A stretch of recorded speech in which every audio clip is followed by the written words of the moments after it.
नमस्ते साथियों, इस वीडियो में आप सभी का स्वागत है। आप देख रहे हैं राइट इन्फो क्लब का वीडियो। मैं हूं आपका साथी प्रदीप मौर्य और आज के इस वीडियो में हम बात करने वाले हैं अग्निपथ योजना के बारे में। अग्निपथ योजना क्या है, इसमें कौन अप्लाई कर सकता है, कितने साल के लिए यानी कि कितने समय के लिए आपको सेवा करने का अवसर इसमें मिलेगा और इसके द्वारा आप कौन कौन सी सेनाएँ ज्वाइन कर सकते हैं, इंडियन आर्मी या फिर नेवी या फिर एयरफोर्स। इसके अलावा इसमें कितनी सैलरी मिलेगी, एज कितनी होना ज़रूरी, हर एक चीज़ आपको बताएंगे। बस आपको वीडियो के एंड तक बने रहना है। साथियों, आप यहाँ पर देख पा रहे हैं ऑफिशियल वेबसाइट और यहाँ पर आप देख पा रहे हैं ये पेज अग्निपथ योजना का। अग्निपथ योजना देश सेवा का सुनहरा अवसर, बने अग्निवीर। ठीक है, इस योजना के द्वारा अग्निवीर आप बन पाएंगे। साथियों, इसके बारे में हम आपको डिटेल से बताएंगे, बस आपको वीडियो के एंड तक बने रहना। देखिए, इस वेबसाइट पर जब आप आएंगे mygov.in पर, तो यहाँ पर आपको देखने को मिलेगा अग्निपथ योजना और उसके नीचे ऑप्शन दिखेगा आपको ये इस तरीके का डाउनलोड्स का। सिंपली क्लिक करेंगे इस पर, कुछ इस तरीके से ओपन होगा जैसे कि आप यहाँ पर देख पा रहे होंगे। एक परिवर्तनकारी योजना, राष्ट्र अनेकता में एकता पर आधारित राष्ट्रीय एकीकरण के लक्ष्य के साथ सभी क्षेत्रों की महिलाओं सहित युवाओं को समान अवसर। साथियों, ये जो योजना है अग्निपथ योजना, इसमें अप्लाई कर पाएंगे बोथ कैंडिडेट्स, यानी कि male and female both candidates apply कर पाएंगे। लड़के और लड़कियां, महिला और पुरुष दोनों ही उम्मीदवार इसमें आवेदन कर पाएंगे। ठीक है, इसके बाद यहाँ पर आप देख पा रहे होंगे अन्य जानकारी दी गई, आप इसको पढ़ सकते हैं। अब हम बात करते हैं इस योजना की मुख्य विशेषताओं के बारे में।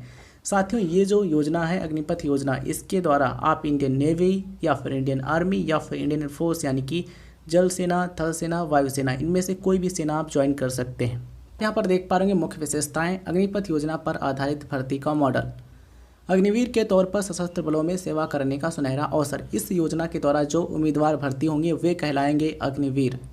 पूरे देश में मेरिट के आधार पर भर्ती, इस योजना के द्वारा पूरे देश में मेरिट के आधार पर भर्ती होगी, यानी कि ऑल इंडिया मेरिट के बेस पर आपको सिलेक्शन मिलेगा, भर्ती आपको मिलेगी। 4 साल का कार्यकाल रहेगा, मतलब कि ये जो भर्ती होगी ये 4 साल के लिए होगी। जो कैंडिडेट्स में जाएंगे उनको 4 साल सेवा करने का अवसर मिलेगा। इनमें से जो 25% यानी जो 25% अग्निवीर होंगे उनको स्थायी सेवा करने का अवसर भी प्रदान किया जाएगा। इसके अलावा जो अदर चीज़ें ये आप यहाँ पर पढ़ पा रहे होंगे। अब हम बात करते हैं पात्रता के बारे में। एज लिमिट की बात कर लें, कौन अप्लाई कर सकता है, तो वे सभी कैंडिडेट्स अप्लाई कर सकते हैं जिनकी एज 17.5 वर्ष कम से कम है, अधिकतम 21 वर्ष। लेकिन यहाँ पर आप ध्यान रखिएगा, ये जो नोटिफिकेशन जारी हुआ था तब की डेट एंड हो चुकी है, 21 से 23 वर्ष हो चुकी है। जैसा कि आप यहाँ पर देख पा रहे होंगे, ये प्रेस रिलीज हुआ था।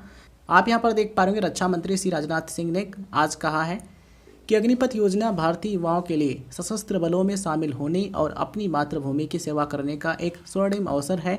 जम्मू कश्मीर के 2 दिन के दौरे पर आए श्री राजनाथ सिंह ने एक बयान में कहा कि कई युवाओं को सशस्त्र बलों में शामिल होने का अवसर नहीं मिल पाया क्योंकि पिछले 2 वर्षों से भर्ती प्रक्रिया सुचारू नहीं हो सकी थी। उन्होंने कहा कि युवाओं के भविष्य को ध्यान में रखते हुए सरकार ने प्रधानमंत्री श्री नरेंद्र मोदी के निर्देश पर 2022 में भर्ती प्रक्रिया के लिए अग्निवीरों की भर्ती के उद्देश्य से आयु सीमा 21 वर्ष से बढ़ाकर 23 वर्ष कर दी है। मतलब कि जो एज लिमिट है, अपर एज लिमिट, वो 21 से बढ़ा करके 23 यानी कि 23 ईयर्स कर दी गई है। ठीक है, तो मैक्सिमम 23 ईयर्स की जो एज के कैंडिडेट्स हैं वो अप्लाई कर पाएंगे। ध्यान रखिएगा, यहाँ पर क्या कहा गया है, निर्देश पर 2022 में, ये किसके लिए, 2022 की 2022 के लिए। ठीक है, 2022 के लिए जो अपर एज लिमिट है वो 23 वर्ष कर दी गई, ये चीज़ आप ध्यान रखिएगा। इसके अलावा आप चाहें तो इस पूरी प्रेस को भी पढ़ सकते हैं। चलिए अब हम देखते हैं अदर चीज़ों के बारे में। तो इसमें आवेदन करने के लिए आपकी जो एज है कम से कम 17.5 वर्ष यानी कि 17.5 ईयर्स होना ज़रूरी है। कम से कम 17.5 वर्ष होनी चाहिए। अधिकतम 23 वर्ष की एज है तब भी आप इसमें आवेदन कर सकते हैं। तो ये एज लिमिट है। क्वालिफिकेशन क्या चाहिए, तो क्वालिफिकेशन मिनिमम 10th रहेगा या फिर 12th रहेगा। पोस्ट के अकॉर्डिंग जो क्वालिफिकेशन है वो आपको देखना होगा।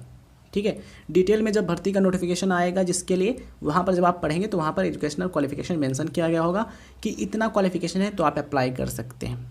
साथियों, अब हम बात कर लेते हैं भर्ती प्रक्रिया से संबंधित अन्य चीज़ों के बारे में। तो यहाँ पर आप देख पा रहे होंगे, सेवा संबंधित अधिनियम के तहत उम्मीदवारों को प्रशिक्षण अवधि सहित 4 साल की सेवा अवधि के लिए भर्ती किया जाएगा। यहाँ पर आप ध्यान रखिएगा, ये जो 4 साल का समय, ये कौन सा समय है, इसमें ट्रेनिंग भी शामिल है। प्रशिक्षण की जो अवधि है, ट्रेनिंग का जो ड्यूरेशन है वो भी शामिल होगा। भर्ती प्रक्रिया में कोई बदलाव नहीं, मतलब कि जिस तरीके से पहले भर्ती प्रक्रिया होती थी उसी तरीके का प्रोसेस अब भी रहेगा, ये चीज़ आप ध्यान रखिएगा। प्रशिक्षण यानी कि ट्रेनिंग, मौजूदा प्रशिक्षण केंद्रों में कठोर सैन्य प्रशिक्षण प्रदान किया जाएगा। सेवा, पहाड़ों से लेकर रेगिस्तान तक के विभिन्न इलाकों में जल, थल या वायु में राष्ट्र की सेवा का अवसर। अब हम बात करते हैं वित्तीय पैकेज के बारे में। तो यहाँ पर आप देख पा रहे होंगे कुल वार्षिक पैकेज मिलेगा। प्रथम वर्ष का पैकेज लगभग 4.76 लाख यानी कि 4.76 लाख मिलेगा। ये आपका फर्स्ट ईयर का रहेगा पैकेज, पूरे साल की बात यहाँ पर हो रही है वार्षिक। चौथे वर्ष में लगभग 6.92 लाख तक की बढ़ोतरी की जाएगी, कितने रुपयों की, ठीक है, 6.92 लाख रुपए तक की बढ़ोतरी की जाएगी चौथे वर्ष में यानी कि फोर्थ ईयर में, ठीक है। इसके अलावा भत्ते मिलेंगे यानी कि अलाउंस, जोखिम और कठिनाई संबंधित एवं अन्य भत्ते जो लागू हों। सेवानिधि की बात की जाए तो यहाँ पर आप देख पाएंगे प्रत्येक अग्निवीर को अपने मासिक वेतन का 30% का योगदान देना होगा। सैलरी के बारे में हम आपको डिटेल से बताएंगे, सेवानिधि के बारे में डिटेल से बताएंगे, बिल्कुल चीज़ें क्लियर हो जाएंगी, बस आप वीडियो के एंड तक बने रहिएगा, ठीक है। सरकार द्वारा समान राशि का योगदान किया जाएगा। 4 वर्षों के बाद लगभग 11.71 लाख रुपए की राशि मिलेगी जो आयकर से मुक्त होगी यानी कि जो इनकम टैक्स फ्री होगी, ठीक है। तो ये चीज़ है, यहाँ पर आप ध्यान रखें। आप यहाँ पर देख पा रहे होंगे मृत्यु पर मुआवजा, यानी किसी अग्निवीर की सेवा के दौरान अगर मृत्यु हो जाती है तो ऐसे में क्या मुआवजा दिया जाएगा, यहाँ पर मेंशन किया गया है। रुपये 48 लाख का गैर अंशदायी जीवन बीमा कवर यानी कि 48 लाख का रहेगा non contributory life insurance cover. इसके अलावा सेवा के दौरान मृत्यु होने पर रुपये 44 लाख की अतिरिक्त अनुग्रह राशि दी जाएगी। इसके अलावा सेवानिधि घटक समेत 4 साल तक के अप्रयुक्त हिस्से का भुगतान, ठीक है। तो ये मुआवजा दिया जाएगा, यहाँ पर मेंशन किया गया है। आप यहाँ पर देख पा रहे होंगे अपंगता की स्थिति में मुआवजा, यानी कि अगर किसी अग्निवीर को सेवा के दौरान अपंगता हो जाती है यानी कि डिसेबिलिटी हो जाती है, दिव्यांगता हो जाती है, तो ऐसे में कितने रुपयों का मुआवजा दिया जाएगा, यहाँ पर मेंशन किया गया है। अगर 100% डिसेबिलिटी यानी कि अपंगता हो जाती है तो ऐसे में रुपये 44 लाख की एक मुश्त अनुग्रह राशि प्रदान की जाएगी। अगर 75% होती है डिसेबिलिटी यानी कि अपंगता तो ऐसे में आप यहाँ पर देख पा रहे हो मेंशन किया गया है 25 लाख रुपए। अगर 50% अपंगता यानी डिसेबिलिटी हो जाती है तो ऐसे में 15 लाख रुपए की एक मुश्त अनुग्रह राशि प्रदान की जाएगी, ठीक है। तो ये चीज़ें आप देख सकते हैं। कार्यकाल पूरा होने पर यहाँ पर मेंशन किया गया है, देखिए 4 साल पूरे होने पर सभी उम्मीदवार सेवानिधि के हकदार होंगे, मतलब कि 4 साल के बाद सभी को सेवानिधि मिलेगा। प्राप्त कौशल का प्रमाण पत्र और उच्चतर शिक्षा के लिए क्रेडिट का प्रावधान, यानी कि 4 साल के बाद उनके कौशल का यानी कि स्किल का प्रमाण पत्र मिलेगा, सर्टिफिकेट मिलेगा। इसके अलावा अगर वे हायर एजुकेशन लेना चाहते हैं तो ऐसे में उनको क्रेडिट भी प्रदान किया जाएगा। तो ये चीज़ यहाँ पर मेंशन की गई है। यहाँ पर आप देख पा रहे होंगे स्क्रीनिंग का मूल्यांकन, सेंट्रलाइज्ड पारदर्शी स्क्रीन, योग्यता और सेवा के दौरान प्रदर्शन के आधार पर आकलन, मतलब कि जैसा परफॉर्मेंस रहेगा, जैसा प्रदर्शन रहेगा सेवा के दौरान, उस हिसाब से उनका सिलेक्शन होगा, ठीक है। परमानेंट कमीशन के लिए, परमानेंट जॉब के लिए, ठीक है। यही चीज़ें आप इनको पढ़ सकते हैं। साथियों अब हम बात करते हैं सैलरी के बारे में। तो सैलरी के बारे में यहाँ प्रेस आप देख पा रहे होंगे, इस प्रेस में डिटेल में चीज़ें बिल्कुल क्लियर की गई हैं। देखिए PIB की ऑफिशियल वेबसाइट पर जब आप आएंगे तो यहाँ पर आपको प्रेस देखने को मिल जाएगा और ये है 14 जून 2022 का, यहाँ पर आप देख पा रहे होंगे। एक परिवर्तनकारी सुधार के तहत कैबिनेट ने सशस्त्र बलों में युवाओं की भर्ती के लिए अग्निपथ योजना को मंजूरी दी। संबंधित सेवा अधिनियमों के तहत 4 साल के लिए अग्निवीर नामांकित किए जाएंगे। 3 सेनाओं में लागू जोखिम और कठिनाई भत्ते के साथ आकर्षक मासिक पैकेज। 4 साल की कार्यावधि पूरी होने पर अग्निवीरों को एक मुश्त सेवानिधि पैकेज का भुगतान किया जाएगा। इस साल 46,000 अग्निवीरों की भर्ती की जाएगी, यानी कि 2022 में 46,000 अग्निवीरों को भर्ती मिलेगी, ठीक है। भविष्य की चुनौतियों का सामना करने के लिए सशस्त्र बलों के पास एक युवा फिटर विविध प्रोफाइल होगा। इसके अलावा यहाँ पर अन्य जानकारी दी गई है, आप इसको पढ़ सकते हैं। आइए अब हम बात करते हैं कि अग्निवीरों को क्या क्या लाभ मिलेगा। तो यहाँ पर आप देख पा रहे होंगे अग्निवीरों को 3 सेनाओं में लागू जोखिम और कठिनाई भत्ते के साथ एक आकर्षक अनुकूलित मासिक पैकेज दिया जाएगा। 4 साल की कार्यावधि के पूरा होने पर अग्निवीरों को एक मुश्त सेवानिधि प्रदान की जाएगी। सेवानिधि पैकेज का भुगतान किया जाएगा जिसमें उनका योगदान शामिल होगा, जिसमें उस पर अर्जित ब्याज और सरकार से उनके योगदान की संचित राशि के बराबर योगदान के नीचे दर्शाया गया। यहाँ पर सारी चीज़ें डिटेल में बताई गई हैं। देखिए यहाँ पर मेंशन किया गया वर्ष यानी कि ईयर, एंड यहाँ पर मेंशन किया गया है अनुकूलित पैकेज मासिक यानी कि मंथली, ठीक है। तो मंथली जो आपका सैलरी पैकेज मेंशन होगा वो यहाँ पर मेंशन होगा। एंड यहाँ पर आप देख पा रहे हो हाथ में यानी कि इन हैंड सैलरी 100 में से जो 70% होगा यानी कि जो 70% आपकी सैलरी होगी वो आपको मिलेगी इन हैंड यानी कि हाथ में, ठीक है। और जो 30% बचेगी वो जाएगी अग्निवीर कॉर्पस फंड में। एंड यहाँ पर आप देख पा रहे हो मेंशन किया गया भारत सरकार द्वारा कॉर्पस फंड में योगदान, तो इस फंड में सरकार के द्वारा भी योगदान दिया जाएगा। तो यहाँ पर आप देखिए प्रथम वर्ष यानी कि फर्स्ट ईयर के लिए, तो फर्स्ट ईयर में आपका जो मंथली पैकेज रहने वाला वो रहेगा 30,000 रुपये, लेकिन आपको हाथ में मिलेगा 21,000 रुपये, ठीक है। तो इन हैंड सैलरी आपकी कितनी होगी 21,000 रुपये।